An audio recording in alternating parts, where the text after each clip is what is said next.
Coordinating and planning efficient work among MEP contractors is a very difficult task. It often results in wasteful single-trade supports, improvised fastening and fire stop solutions. Clashes on site, higher material use and unplanned costs are typical consequences. Support systems are not usually designed as a full application solution, including fire stop and anchors. This makes it challenging to get optimum results. By pre-designing support systems, including fire protection and anchors, we can build multiple disciplines into a single design proposal.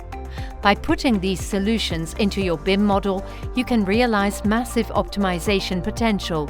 When you identify clashes and finish the engineering work before installation begins, rework can be significantly reduced while safety can increase.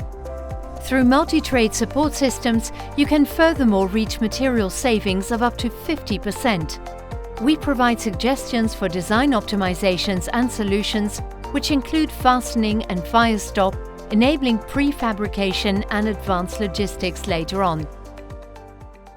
Be with Hilti, BIM with Hilti.